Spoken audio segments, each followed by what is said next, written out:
দেখুন, কার কি এ plan B plan জানি না, তবে সারা ভারতবর্ষে সাম্প্রদায়িক বিভাজনের রাজনীতি করেছে বিজেপি। বিজেপির কাছে শিক্ষা নিয়ে বাংলায় সাম্প্রদায়িক বিভাজনের রাজনীতি করছে মমতা ব্যানার্জি। দিদি আর মোদির এখানে অদ্ভুত রকমের মিল। সারা ভারতবর্ষে সাম্প্রদায়িক বিভাজনের রাজনীতি করেছে বিজেপি, আজ থেকে নয়, 100 বছর ধরে। আর বিজেপির কাছে শিক্ষা নিয়ে এই পশ্চিমবঙ্গে বিভাজনের রাজনীতি, সাম্প্রদায়িক বিভাজনের রাজনীতি করেছে বাংলার মুখ্যমন্ত্রী মমতা ব্যানার্জি। কোথাকার টাকা আর কিসের টাকা ওই নিয়ে আমাদের মাথা ব্যথা নাই। বহু ধর্মপ্রাণ মানুষ এটার সঙ্গে জড়িত হয়েছেন। ধর্মীয় আবেগ বহুত বড় কাজ করেছে। মাথায় ইট নিয়ে এমনি এমনি কেউ যায় না। তাদের মনে হয়েছে যে এটা একটা ধর্মীয় কাজ করছে, তাই তারা গেছে। কিন্তু তার আড়ালে, সামনে ধর্মের আচ্ছাদন রেখে তার আড়ালে কে কি করবে সেটা আজ নয়, ভবিষ্যৎ তার প্রমাণ দেবে। এখন আগ বাড়িয়ে সেটা বলার তো সময় আসেনি। কিন্তু মানুষ তার চাঁদা দিয়েছে, কেউ 100 টাকা 200 টাকা, এটা কোনো লুটের টাকা নয়, মেহনতের টাকা তারা দিয়েছে। তারা মনে করেছে আমরা ধর্মীয় দায়িত্ব পালন করছি, তারা মনে করেছে আমরা ফরজ আদা করছি, তাই তারা দিয়েছে। সব কিছুকে বিকৃত করা চলবে না। মাথায় করে ইট নিয়ে যারা এখানে এসছে তারা মনে করেছে আমি ধর্মীয় দায়িত্ব পালন করছি। তারা কিন্তু কোনো নাটক করতে আসেনি। তাদেরকে সামনে রেখে কে নাটক করে সেটা বাংলার মানুষ দেখেছে। মমতা ব্যানার্জি তার সব থেকে উজ্জ্বল উদাহরণ। হিজাব পরে নাটক, চণ্ডীপাঠ করে নাটক বাংলার মানুষ দেখে নিয়েছে।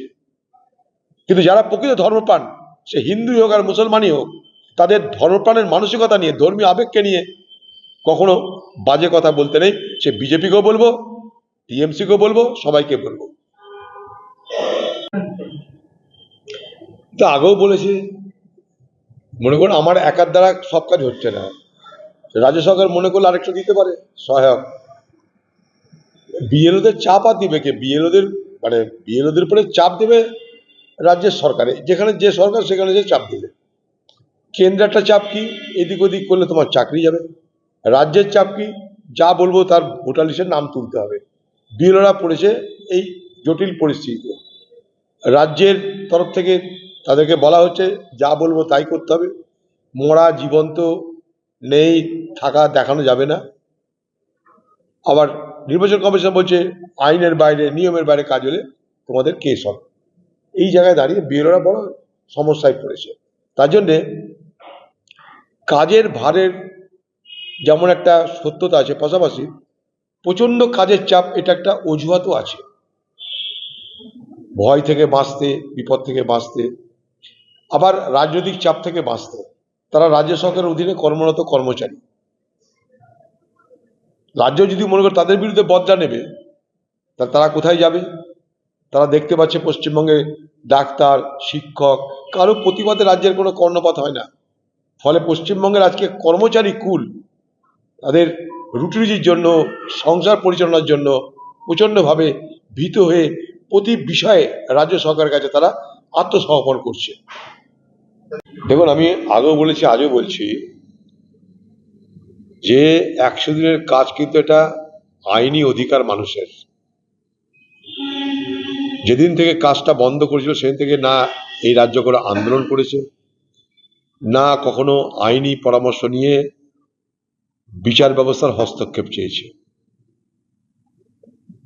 আজকে বিচার ব্যবস্থা হস্তক্ষেপ করেছে কিন্তু সরকারি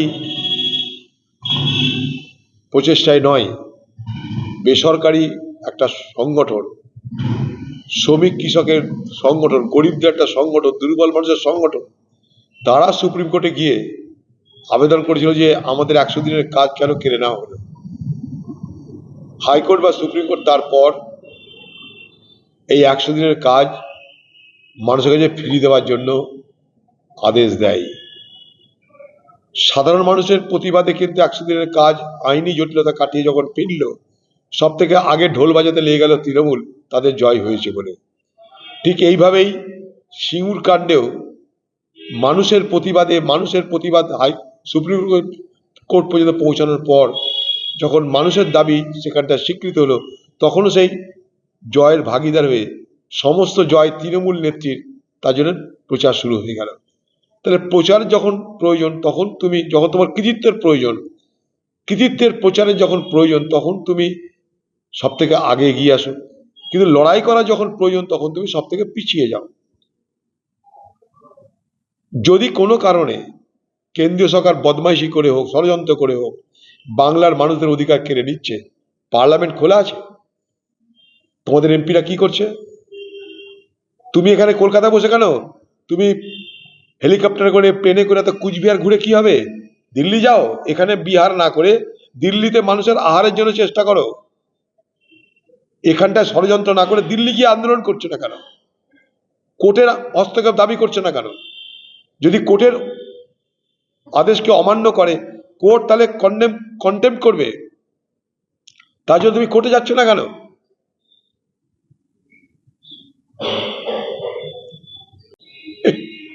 কে ডিটেনশন ক্যাম্প করতে বলেছে? আমরা কি এখানে বসে আছি?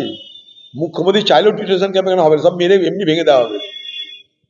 মুখ্যমন্ত্রী এখন দেখছে হাওয়া খারাপ, সংখ্যালঘু মানুষ পাশ থেকে পালাচ্ছে, এবার আবার সেই এনআরসি, আবার ডিটেনশন ক্যাম্পের নাম করে তাদেরকে ধরে রাখার চেষ্টা করছে। এই তো গল্প, বারবার ঘুঘুতে তো ধান খায় না।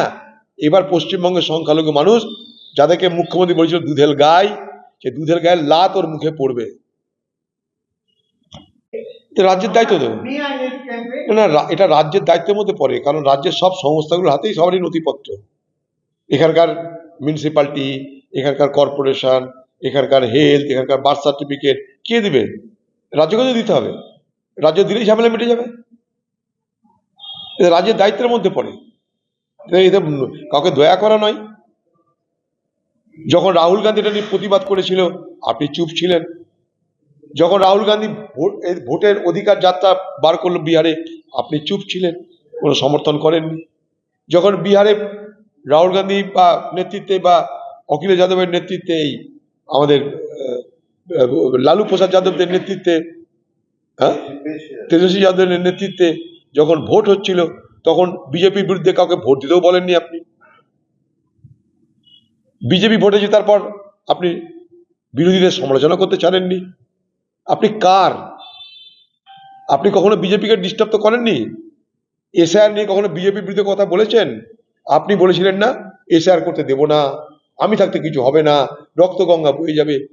আপনার সরকার সব থেকে বেশি নির্বাচন কমিশনকে সাহায্য করছে, এবং আপনি বলছেন কেন্দ্রের সঙ্গে আমার কিন্তু সহযোগিতা চলবে, সেখানে কিছু হবে না, বাকি রাজনীতি যেখানে আছে থাকবে।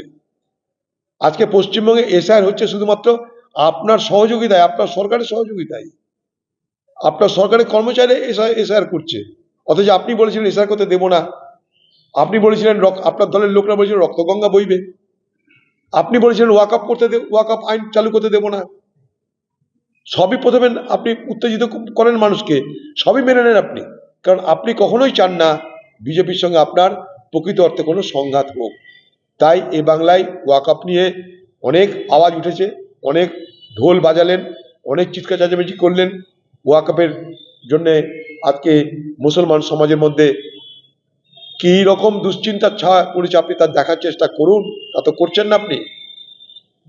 ওয়াকআপ সম্পত্তি হাতছাড়া হয়ে যাবার প্রবল সম্ভাবনার মুখে দাঁড়িয়ে আছে পশ্চিমবঙ্গের মুসলমান সমাজ। শতাব্দী প্রাচীন মানুষের ওয়াকআপের অধিকার হারাতে চলেছে আজকে। আপনার মাথা ব্যথা নাই? আপনার জন্য এই 12টা বাজলো। আপনি বলেছিলেন ওয়াকআপ আইন চালু করতে দেব না। আপনি বিধানসভায় কিন্তু ওয়াকআপ আইন চালু করতে দেব না বলে কোনো প্রস্তাব পাশ করেননি। আপনি চোরদের জন্য হাইকোর্ট সুপ্রিম কোর্ট যান, কিন্তু ওয়াকআপের বিরোধিতা করে কোনো কোর্টে যাননি।